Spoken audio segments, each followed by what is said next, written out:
Mga kababayan, mabuhay! Ito si Pastor Conrad Tolosa, sumasa inyo mula sa Institute of Christian Thought. Matapos sabihin ng Panginoong Hesus na ang pinakamahalagang kautusan ay ang mahalin ang Diyos ng buong puso, kaluluwa, isip at lakas, binanggit niya na ang pangalawa ay tulad ng una. Mahalin mo ang iyong kapwa tulad ng pagmamahal mo sa iyong sarili. Ang tanong ay ito, paano ko mamahalin ang aking kapwa? Sa unang Juan 4:19 hanggang 21, sinasabi ni Apostol Juan ang ganito, "Nagmamahal tayo sapagkat minahal muna tayo ng Diyos. Kung may nagsasabing mahal niya ang Diyos, subalit kinamumuhian niya ang kanyang kapatid, siya ay nagsisinungaling. Sapagkat ang sinuman na hindi nagmamahal sa kanyang kapatid na kanyang nakikita, ay hindi nagmamahal sa Diyos na hindi pa niya nakikita." Inutos sa atin ni Kristo. Kung sino ang magmamahal sa Diyos ay dapat magmahal sa kapatid. Natatandaan ko na mayroong isang programa sa telebisyon na ang pamagat ay "Kapwa ko, mahal ko." Natatandaan ko na ayaw kong panuorin ang ganoong programa sapagkat ayokong mahinga ng pera o tulong para sa mahihirap.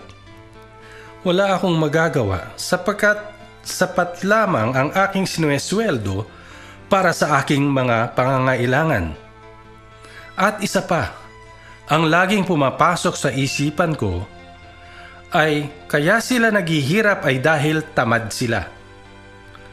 Ang utos na ito ng ating Panginoon na mahalin natin ang ating kapwa tulad ng pagmamahal natin sa ating sarili ay hindi madaling isagawa dahil sa karamihan ng mga tamad sa ating lipunan na umaasa na lamang sa abot. Napakarami rin ang mga tinatawag na professional squatters, mga bandidong ginagawang gatasan ang mga nakatiwangwang na lupa na kanilang nababakuran, napapatuyuan ng tagpi-tagping plywood at yero, at pagkatapos ay napaparentahan sa mga mahihirap. Napakarami rin ang mga taga-probinsya na nagpupunta sa Metro Manila na wala namang matutuluyan. Ang labas nila ay squatters din. Ang sobrang kahirapan ay laganap sa Pilipinas. Maliwanag na itinuturo ni Apostol Pablo na kung ang isang kapatid ay ayaw magtrabaho, siya ay hindi kakain. Ang bulyaw naman ng mga kawikaan sa tamad ay pagmasdan mo ang mga langgam.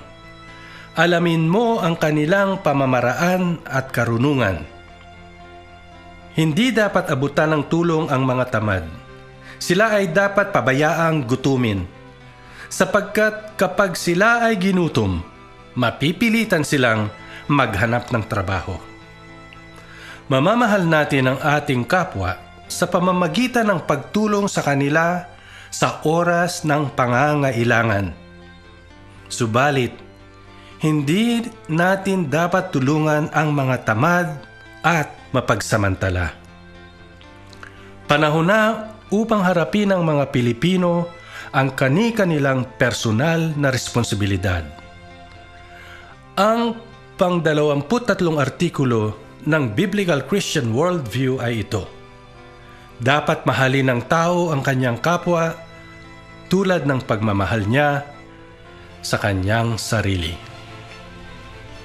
Ito si Pastor Conrad Tolosa, sumainyo mula sa Institute of Christian Thought.